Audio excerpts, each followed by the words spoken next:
আচ্ছা দেখো, চ্যাপ্টারটা হচ্ছে পরিপাকতন্ত্র এবং রক্ত সংবহন তন্ত্র। এখন পরিপাক এবং রক্ত সংবহন এগুলার মানে কি? পরিপাক হচ্ছে যে আমরা যে খাবারগুলা খাচ্ছি না, ওগুলা আমাদের পেটের মধ্যে গিয়ে কি হয়, পরিপাক হয়। অর্থাৎ ওই খাবারগুলো একদম ছোট ছোট কণায় ভেঙে ওখান থেকে শক্তি উৎপন্ন হয়। এই কারণেই তো কি আমরা চলাফেরা করতে পারতেছি, বিভিন্ন ধরনের কাজ করতে পারতেছি। তাহলে এই পুরো প্রসেসটাকে আমরা কি বলতেছি? পরিপাকতন্ত্র। অর্থাৎ আমাদের খাবারটা যে হজম হচ্ছে এবং সেখান থেকে আমরা কি বিভিন্ন ধরনের শক্তি পাচ্ছি, তো এই জিনিসটাকে আমরা কি বলি? পরিপাকতন্ত্র বলি। আবার আরেকটা জিনিস কি বলছে? রক্ত সংবহন তন্ত্র। এই যে আমাদের শরীরে এক জায়গা থেকে আরেক জায়গাতে কি রক্ত যাচ্ছে না? আমাদের শরীরে যে কোনো জায়গায় কেটে গেলে কি রক্ত বের হয় না? এরকম কি কোনো নির্দিষ্ট জায়গা আছে যে এখান থেকে রক্ত বের হবে না? এরকম কোনো নির্দিষ্ট জায়গা আছে আমাদের শরীরে? নাই। তাহলে আমাদের শরীরে প্রত্যেকটা জায়গায় কি আমরা রক্ত পাবো। এই যে রক্তগুলা এক জায়গা থেকে আরেক জায়গায় যাচ্ছে এবং কি কারণে রক্তগুলা প্রবাহিত হচ্ছে আমাদের শরীরে, ঠিক আছে, এটাও আমরা এখান থেকে জানতে পারবো। তাহলে দেখো, আমরা যে খাদ্য গ্রহণ করি তাদের অধিকাংশই জটিল খাদ্য। জটিল খাদ্য কি? অর্থাৎ আমরা যেসব খাদ্য গ্রহণ করি এগুলা কি জটিল খাদ্য। অর্থাৎ আমাদের শরীরে যেমন আমরা ধরো আজকে যদি ভাত খাই, তাহলে মানে সরাসরি ভাত থেকে কিন্তু কোনো ধরনের শক্তি উৎপাদন করতে পারবে না, ঠিক আছে? এই খাদ্যটা জটিল খাদ্য। সরাসরি ভাত থেকে কখনোই আমাদের শরীর কি শক্তি উৎপন্ন করতে পারবে না। এটাকে কি করতে হবে? ভাঙতে হবে। দেখো এখানে লিখছে যে এই জটিল খাদ্যদ্রব্যকে আমাদের শরীর শোষণ করে সরাসরি কাজে লাগাতে পারে না। শারীরবৃত্তীয় প্রক্রিয়ায় জটিল এবং অদ্রবণীয় খাদ্যবস্তুর নির্দিষ্ট এনজাইমের সহায়তায় দেহের গ্রহণ উপযোগী দ্রবণীয় সরল ও তরল খাদ্য উপাদানে পরিণত হওয়ার প্রক্রিয়াকে পরিপাক বলে। এই জিনিসটা আমার জন্য দুইটা জিনিস এসডব্লিউ করবো। আমি একটা খাতা রাখো সাথে, আমি কি কি এসডব্লিউ দিচ্ছি ওইগুলা প্রশ্নগুলো লিখবা। তনিম যেভাবে লিখতো ওভাবে করে সবাই লিখবা, আমার জন্য এসডব্লিউ করবা। 1 নম্বরে লিখো পরিপাক কাকে বলে, পরিপাকতন্ত্র কাকে বলে।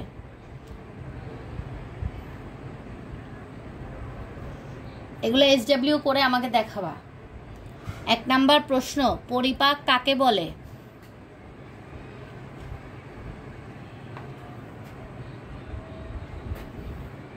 লিখছো?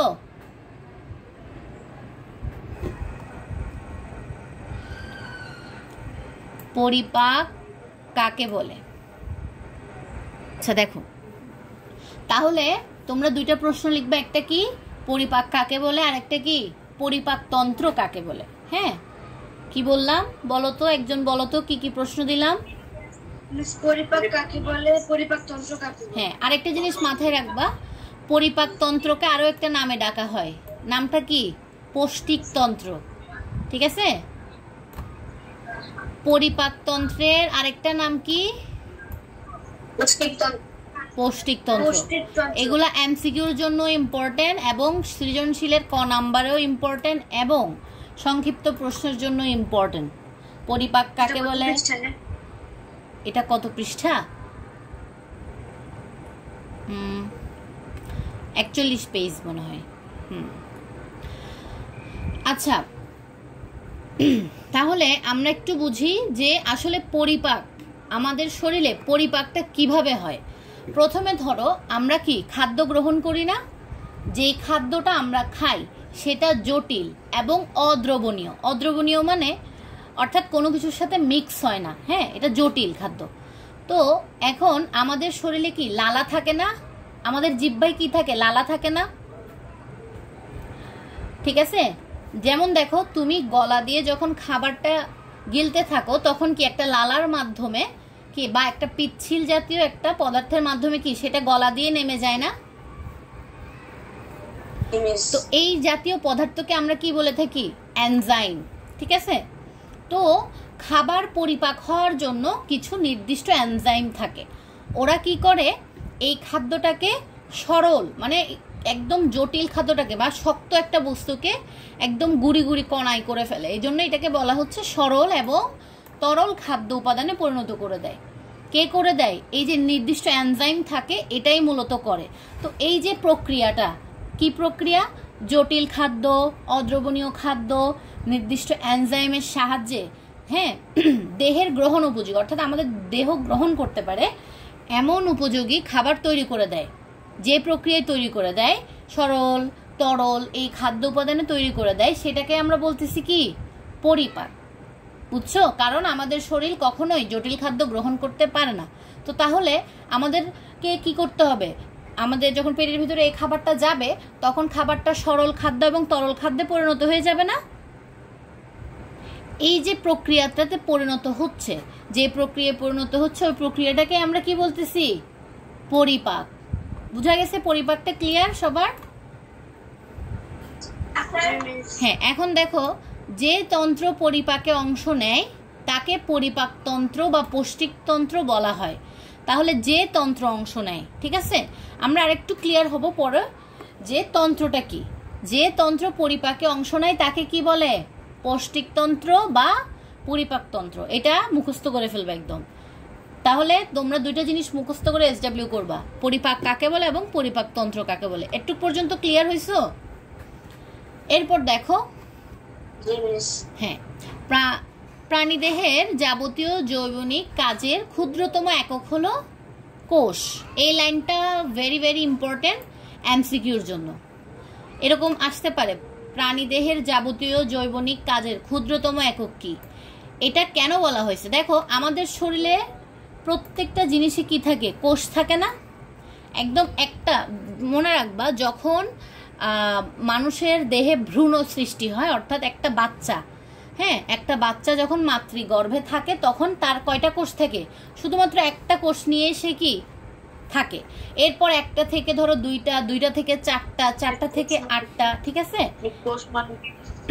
কোষ, কোষ হচ্ছে আমাদের চামড়া আছে না, চামড়ার একদম নিচের স্তরে এভাবে করে আমরা উদ্ভিদের প্লাস্টিড, তারপরে ওখানে বিভিন্ন ধরনের প্রাণী কোষ, তারপরে উদ্ভিদ কোষ পড়ছিলাম না?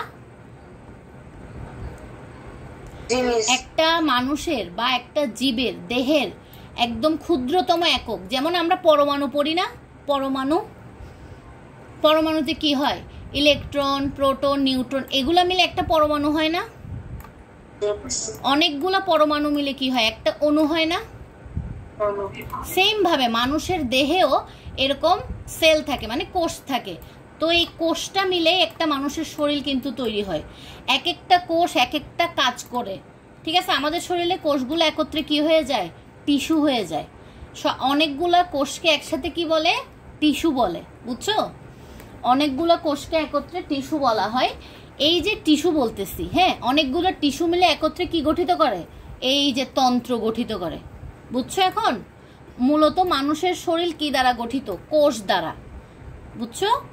এই কোষ থেকে আস্তে আস্তে মানুষের টিস্যু সৃষ্টি হয়, টিস্যু থেকে তন্ত্র সৃষ্টি হয়। যেমন দেখো, আমাদের হাতে এক ধরনের মানে টিস্যু থাকবে, তারপরে আমাদের ধরো পরিপাকতন্ত্র, এটা একটা তন্ত্র বলতেছি না আমি? তাহলে খাদ্য হজমের জন্য এক ধরনের তন্ত্র থাকবে। আবার এই যে আমাদের শরীরে রক্ত প্রবাহিত হচ্ছে, ঠিক আছে? এই প্রবাহিত হওয়ার জন্য আরেক ধরনের কি আছে? টিস্যু বা কোষ রয়েছে। তাহলে এক একটা টিস্যু বা এক একটা তন্ত্রের এক একটা কাজ।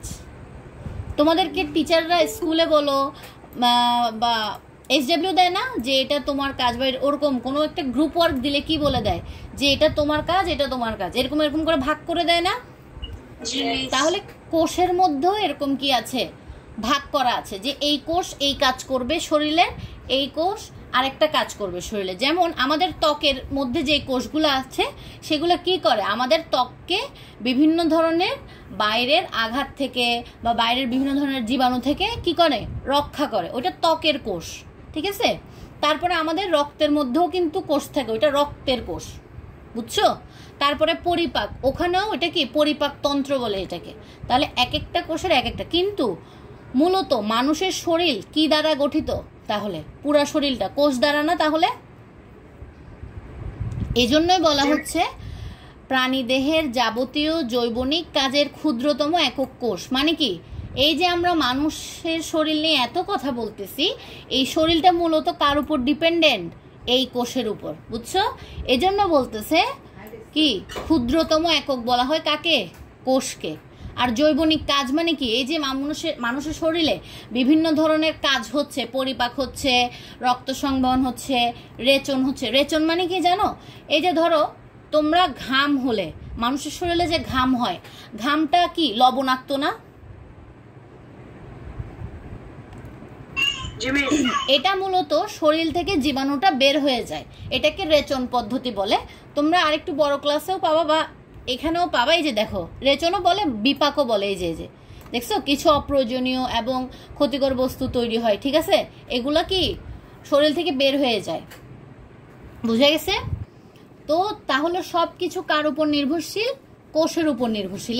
এই লাইনটা দাগায় রাখিও বইতে, এটা ইম্পর্টেন্ট লাইন। এরপর দেখো, বেঁচে থাকার জন্য প্রতিটি কোষের প্রয়োজন অক্সিজেন এবং খাদ্য, এটাও দরকারি। যেমন দেখো, আমরা যদি খাদ্য না খাই, তাহলে কি খাদ্য না খেলে কি পরিপাক হবে? হবে না।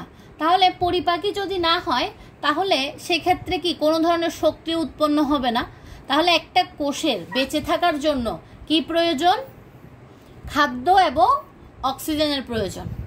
আর বিপাক মানে কি? তোমাদের প্রশ্ন হতে পারে, বিপাক মানে হচ্ছে এই যে ধরো আমরা খাবার খাচ্ছি, তো এখানে কিছু অপ্রয়োজনীয় জিনিস রয়ে যায় না আমাদের খাবারের মধ্যে? তো ওগুলো কি আমরা মল ত্যাগ করি, ঠিক আছে? ওই মলের মাধ্যমে বের হয়ে যায়, বা ঘামের মাধ্যমে শরীর থেকে ওই অপ্রয়োজনীয় বা ক্ষতিকর বস্তুগুলা কি হয়? বের হয়ে যায়। এটাকে রেচন পদ্ধতি বলে। কিন্তু এই যে অপ্রয়োজনীয় বা ক্ষতিকর বস্তুগুলো আমাদের শরীরে তৈরি হচ্ছে, এই পদ্ধতিটাকে কি বলে? বিপাক, ঠিক আছে? বুঝতেছো সবাই? তনিম, তুষার, আপন? আচ্ছা দেখো, সুতরাং দেখা যাচ্ছে দেহের সকল অঙ্গ প্রত্যঙ্গ ও তন্ত্রের মধ্যে যোগাযোগ থাকা প্রয়োজন। তাহলে কি একটা আর একটার সাথে কি রিলেটেড, ঠিক আছে? একটা অঙ্গ প্রত্যঙ্গ আর একটা অঙ্গ প্রত্যঙ্গের সাথে রিলেটেড, কিন্তু এটাই বুঝাইছে। এরপর দেখো, রক্ত সংবহন তন্ত্র এই যোগাযোগের কাজটি করে থাকে। তাহলে এই রক্তর মাধ্যমেই কিন্তু মূলত শক্তিটা প্রবাহিত হচ্ছে। যেমন দেখো, আমাদের শরীরে কি এক্সট্রাভাবে কোনো তার যুক্ত করে দিছে কারেন্টের মতো, যে কারেন্ট এক জায়গা থেকে আরেক জায়গায় প্রবাহিত হবে? না, এরকম কোনো ধরনের তার নাই। কিন্তু এই যে আমি বলতেছি পরিপাকের মাধ্যমে আমাদের শরীরে শক্তি উৎপন্ন হচ্ছে, তাহলে তোমাদের মাথায় প্রশ্ন আসতেছে না যে ঠিক আছে শরীরে শক্তি উৎপন্ন হচ্ছে বুঝলাম, কিন্তু এই শক্তিটা কিভাবে কাজ করতেছে, বা এক এক জায়গা থেকে এক এক জায়গায় শক্তিটা যাচ্ছে কিভাবে? রক্তের মাধ্যমে যাচ্ছে। কারণ কি আমাদের পুরো শরীরে কে চলাচল করতে পারে? রক্ত, ঠিক আছে? তো এই কাজটা করে কে? রক্ত। তাহলে রক্ত এক জায়গা থেকে আরেক জায়গায় কি পরিবহন করে নিয়ে যায়? শক্তিটা পরিবহন করে নিয়ে যায়। তাহলে আমরা বুঝতেছি যে কি পরিপাক তন্ত্রের সাথে রক্ত সংবহন তন্ত্রের কি আছে? একটা যোগাযোগ আছে। কেন? কারণ এই রক্তই মূলত আমাদের শরীরে শক্তি প্রবাহিত করে। বুঝা গেছে? আচ্ছা, তো এইখানে আমরা এই অধ্যায়ে মূলত এগুলাই শিখব। এবার দেখো প্রথম থেকে, খাদ্য পরিপাক। তাহলে খাদ্য কিভাবে পরিপাক হয় আমরা একটু আগেই পড়ছি, আর একটু পড়ি এখানে। বেঁচে থাকার জন্য আমাদের খাদ্য প্রয়োজন। আমরা কি কি খাদ্য খাই, খাদ্য কেন খাই? আচ্ছা বলো তো, আমরা কেন খাদ্য খাই? কে বলতে পারবা? বেঁচে থাকার জন্য, শক্তি পাওয়ার জন্য। আমরা খাদ্য খেয়ে থাকি। হ্যাঁ অবশ্যই, এটাই তো। বেঁচে থাকার জন্য খাই, আবার কি শক্তি পাওয়ার জন্য খাই। এরপর দেখো, নিম্নের প্রশ্ন উত্তরের মাধ্যমে আমরা তা জানার চেষ্টা করি। দেখো বলছি কি, আমাদের দেহে খাদ্যের প্রয়োজনীয়তা কি? বলো তো তুষার, আমাদের দেহে খাদ্যের প্রয়োজনীয়তা কি? কেন আমরা খাদ্য খাবো বলো? আরেকটু জোরে। শক্তি সঞ্চয়ের জন্য। হ্যাঁ, শক্তি সঞ্চয়ের জন্য। তারপর ওই শক্তিকে কাজে লাগিয়ে কি আমরা বিভিন্ন ধরনের কাজ করব, তাই আমাদের কি খাদ্যের প্রয়োজন। আচ্ছা, এরপর দেখো প্রধান 3 শ্রেণীর খাদ্যগুলো কি কি? অনেক ধরনের খাদ্য আছে না, শর্করা, আমিষ, স্নেহ, আমরা পড়ছি না আগের ক্লাসে, হয়তো তোমরা পড়ছো বা এই ক্লাসে পড়ছো কিনা আমি জানি না শিওর, বাট পড়ছো তো। হ্যাঁ, আমরা পড়ছি না শর্করা, আমিষ, স্নেহ, এরকম খাদ্যগুলোর নাম শুনছো তো? হ্যাঁ, তাহলে দেখো কিভাবে 3 শ্রেণীর খাদ্য আমাদের দেহের চাহিদা মিটায়। অর্থাৎ এক একটা খাদ্য, এই যে হ্যাঁ এখানে লেখাই আছে যে কি, 6ষ্ঠ শ্রেণীর বিজ্ঞান বইয়ের 13তম অধ্যায় তোমরা এটা পড়ছিলা। হ্যাঁ, তারপরে ভিটামিন থাকে, খনিজ লবণ থাকে, এগুলোর প্রয়োজনীয়তা কি। তারপরে হচ্ছে হজম হয় না এমন আঁশযুক্ত খাবারের প্রয়োজনীয়তা কি, এবং এটা কি ধরনের, মানে কোন ধরনের খাবারে পাওয়া যায়। আচ্ছা, তোমাদেরকে যদি আমি একটা কাজ দিই যে এই 5টা প্রশ্ন আমার জন্য লিখে রাখবা, পারবা? জি মিস। তাহলে প্রথম যে 2টা প্রশ্ন দিছিলাম, আচ্ছা আপন ছিল না, 1 নম্বর প্রশ্ন দিছিলাম পরিপাক কাকে বলে, 2 নম্বর প্রশ্ন দিছিলাম পরিপাকতন্ত্র কাকে বলে, এবং এই 5টা প্রশ্ন এসডব্লিউ করবা। স্ক্রিনশট নিয়ে নিতে পারো, স্ক্রিনশট নিয়ে নাও, এই 5টা প্রশ্ন আমার জন্য এসডব্লিউ করে রাখবা। বেশি বড় লাগবে না, 2-3 লাইনে এসডব্লিউ করবা। নিশ্চয় স্ক্রিনশট সেগুলো কি ব্যাখ্যা করে লিখতে হবে? না, 2-3 লাইনে যতটুক বুঝছো ততটুক। আচ্ছা মিস।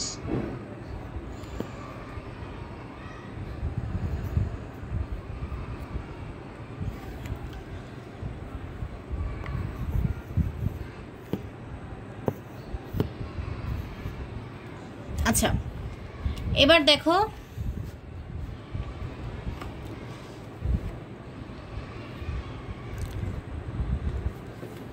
এই অধ্যায়ে আমরা দেহে খাদ্যের কি পরিবর্তন ঘটে তা জানবো। মানে আমাদের শরীরে গেলে খাদ্যের কি কি ধরনের পরিবর্তন ঘটতে পারে এগুলো আমরা দেখব। আমরা মুখ দিয়ে খাবার খাই, খাদ্য গিলে ফেলার পর আমরা খাদ্যকে আর দেখতে পাই না। কয়েক ঘন্টার মধ্যে এই খাদ্য পরিপাক হয়ে সরল উপাদানে পরিণত হয়ে যায়, যা দেহ শোষণ করে নেয়। মনে রাখবা, আমাদের দেহ কখনোই আমরা যা খাই সেগুলো শোষণ করতে পারে না। এই জন্য কার সাহায্য নিতে হয়? পরিপাকের সাহায্য নিতে হয় না? কারণ কি, পরিপাকের মাধ্যমেই তো খাদ্যটা ভেঙে সরল খাদ্যে পরিণত হয়ে যাবে। একটু আগে পড়ছি যে পরিপাক হচ্ছে এমন একটা পদ্ধতি যেই পদ্ধতিতে কি হয়, জটিল খাদ্য সরল খাদ্যে পরিণত হয়ে যায়। এবং সেখানে কে সাহায্য করে বলো তো? নির্দিষ্ট পরিমাণ কি এনজাইম, মুখের যে লালাগুলো থাকে ওইটাও আমাদের কি সাহায্য করে থাকে, এনজাইম বলে।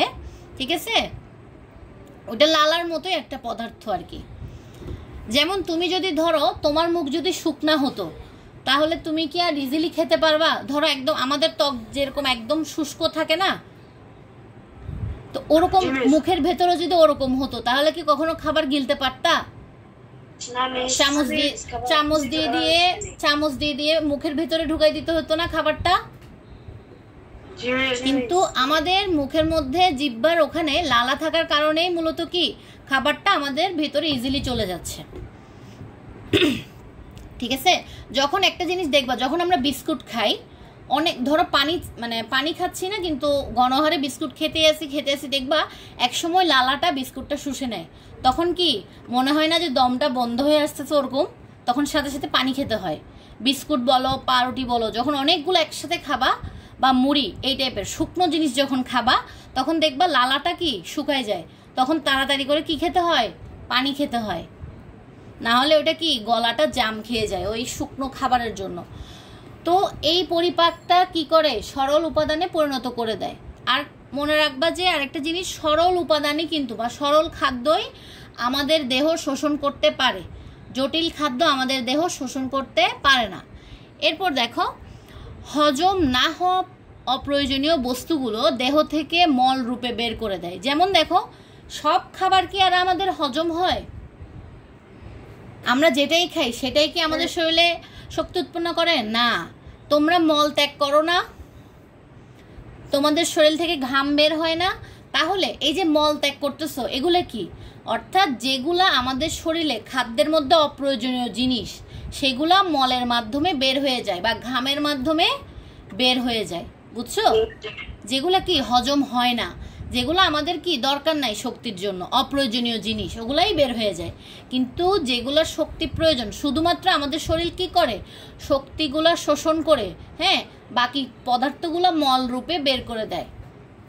এরপর দেখো দেহের ভিতর খাদ্যের যে পরিবর্তন ঘটছে তার উপর আমাদের কোনো নিয়ন্ত্রণ নেই। দেহের ভিতরে খাদ্যের যে পরিবর্তন ঘটতেছে আমাদের কোনো নিয়ন্ত্রণ নেই। সুস্থ দেহে এই কাজটি আপনা আপনি ঘটে। যেমন দেখবা যারা কিছু মানুষ অনেক অসুস্থ, যেমন যাদের ক্যান্সার হয়, তাদের কি নাক দিয়ে নল ঢুকায়ে খাবার গ্রহণ করাইতে হয় না তাদেরকে?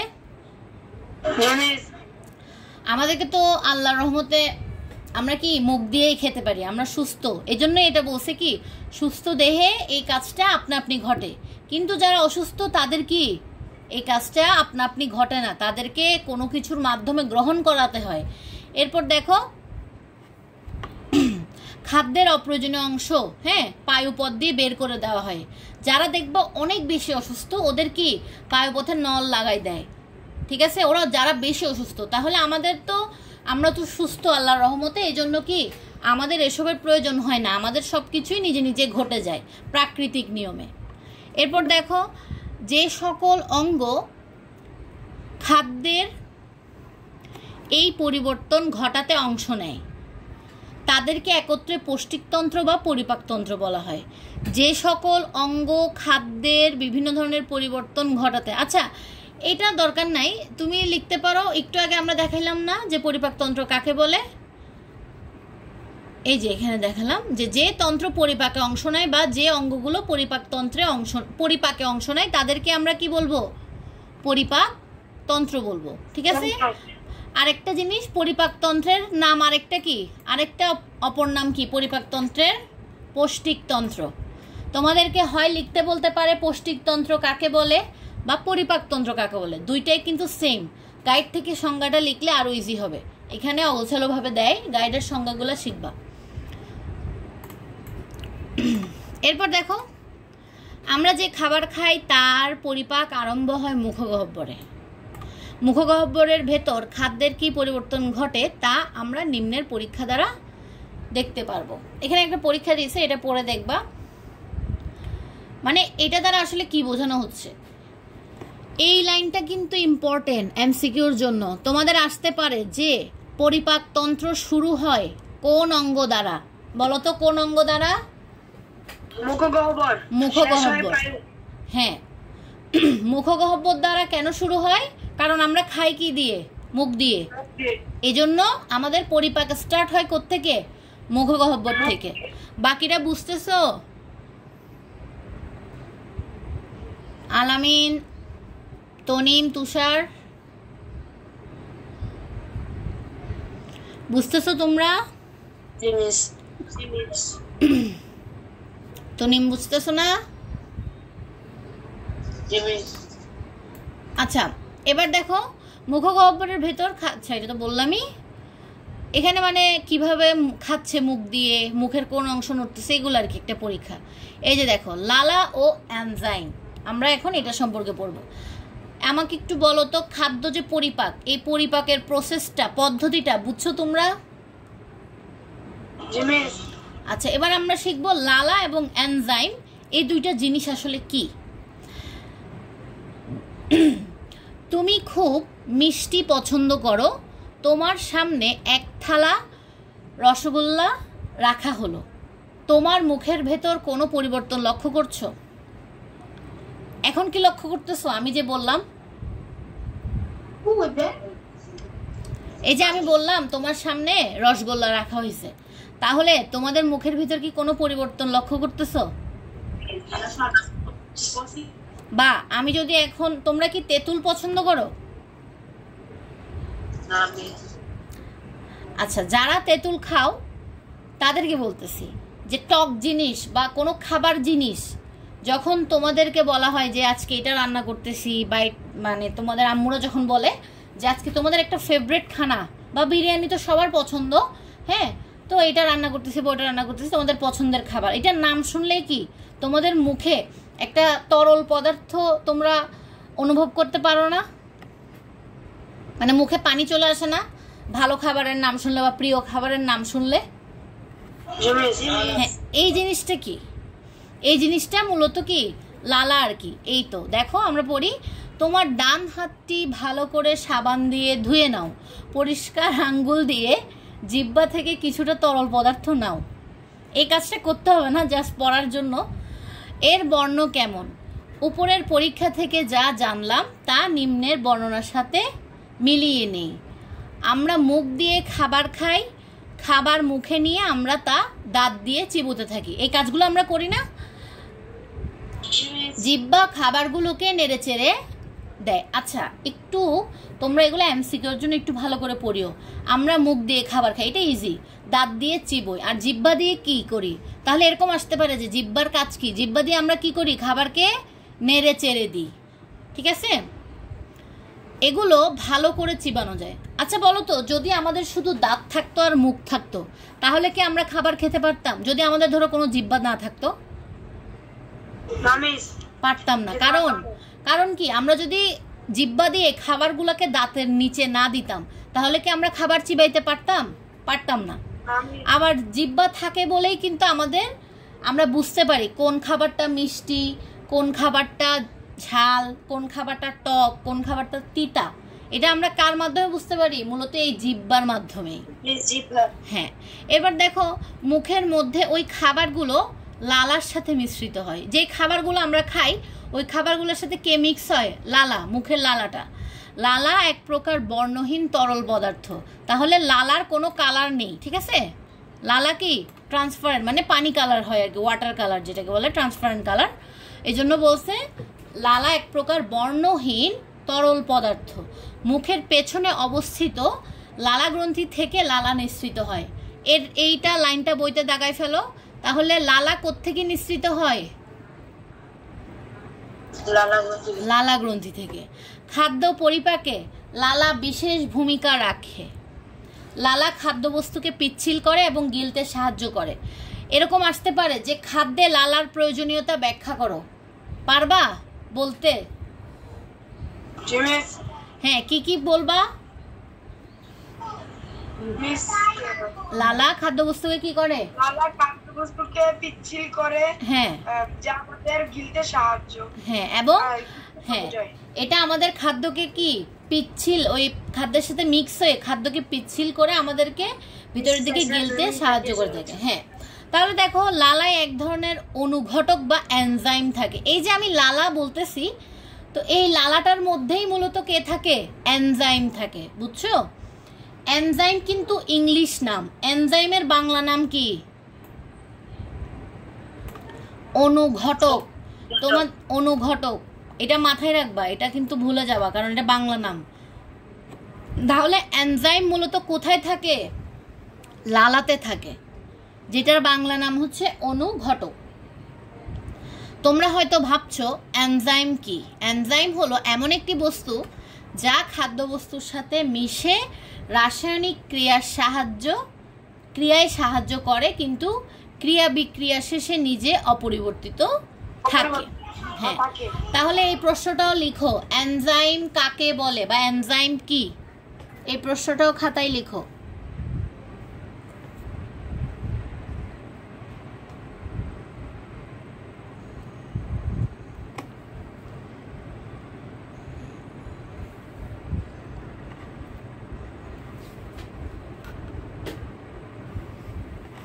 লিখছো?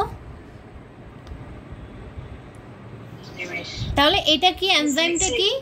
এটা হচ্ছে এমন একটা বস্তু যেটা খাদ্যের সাথে মিক্স হয়ে, হ্যাঁ, এই যে বিভিন্ন ধরনের রাসায়নিক ক্রিয়া হচ্ছে না, রাসায়নিক ক্রিয়া মানে কি? পরিপাকতন্ত্র হচ্ছে, পরিপাকটা হচ্ছে, এগুলোতে সাহায্য করে, কিন্তু নিজে কি হয় না, নিজে কোনোদিনও পরিবর্তন হয় না। ও এনজাইম আজীবনই এনজাইমই থাকবে, আরেকটা কাজে সে সাহায্য করবে, কিন্তু সে কখনো পরিবর্তিত হবে না, ও অপরিবর্তিতই থাকে, এটাই বোঝাচ্ছে। তারপর দেখো নির্দিষ্ট তাপমাত্রা পর্যন্ত এনজাইম ভালো কাজ করে। নির্দিষ্ট এনজাইম নির্দিষ্ট কাজ করে। যেমন দেখো তোমাদের মনে হতে পারে শুধুমাত্র লালাতেই এনজাইম থাকে, না, এনজাইম অনেক রকমের কি হয়ে থাকে। ঠিক আছে, এই লাইনগুলো যেগুলো গোল গোল দাগ দেওয়া এগুলো একটু পড়বা, এগুলো থেকে এমসিকিউ আসতে পারে, বা তোমাদেরকে সৃজনশীলের খতে বলতে পারে এনজাইম ব্যাখ্যা করো, তখন শুধুমাত্র সংজ্ঞা দিলে কিন্তু হবে না। এনজাইম ব্যাখ্যা করতে বললে এনজাইম কাকে বলে এবং এনজাইম এই যে গোল পয়েন্ট দিয়ে যেগুলো আছে এই তিনটা লিখতে হবে। যেমন কি নির্দিষ্ট তাপমাত্রা পর্যন্ত এনজাইম ভালো কাজ করে, নির্দিষ্ট এনজাইম নির্দিষ্ট কাজ করে। যেমন দেখো ট্রিপসিন এনজাইম শুধুমাত্র আমিষের উপর কাজ করে, তাহলে কোন এনজাইম আমিষের উপর কাজ করে? Trypsin enzyme. যেগুলো দেখবা মনে রাখতে হবে, যেমন এই যে বলতেছি তুষারকে সবাইকেই বলতেছি তোমরা উদ্ভিদের চ্যাপ্টারটা লিখে লিখে পড়লে মাথায় থাকতো। অর্থাৎ লিখে লিখে মানে কি বইয়ের চিত্রগুলো তোমরা খাতায় আঁকবা, হাজার কঠিন হোক, জাস্ট শেখার জন্য, যাতে সৃজনশীলে কি ওই চিত্রটা দেখলেই তোমার মাথায় আসে ও আচ্ছা এটা এই উদ্ভিদ, তাহলে এটাই লিখি। তাহলে এখন থেকে যেটাই মানে কঠিন মনে হবে সেটা খাতায় লিখবা। যেমন ট্রিপসিন, ট্রিপসিন এনজাইম কার উপরে কাজ করে? আমিষের উপরে। এরপর দেখো এরকমও হতে পারে তোমাদেরকে বইতে মানে সৃজনশীলে দিয়ে দিতে পারে যে এমন একটা এনজাইম আছে যেটা আমিষের উপরে কাজ করে, ওইটার নাম লিখো, তাহলে কি ওইটা কি? Trypsin enzyme. আবার এভাবে বলতে পারে এনজাইমের কাজগুলো ব্যাখ্যা করো, তাহলে এগুলা হতে পারে। এরপর দেখো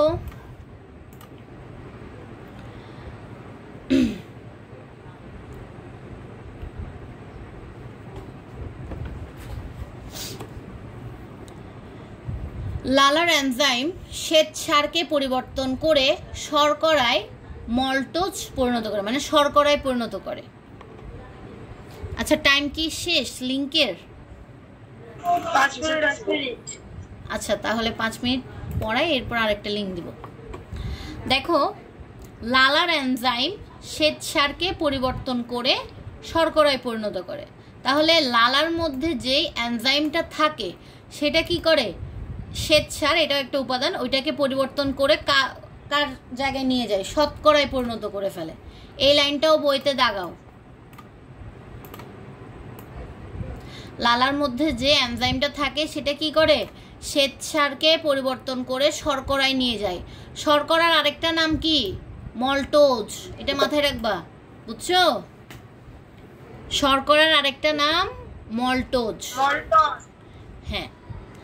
এরপর দেখো এই কারণে শর্করা জাতীয় খাবার চিবানোর কিছুক্ষণ পরে মুখে রাখলে মিষ্টি লাগে,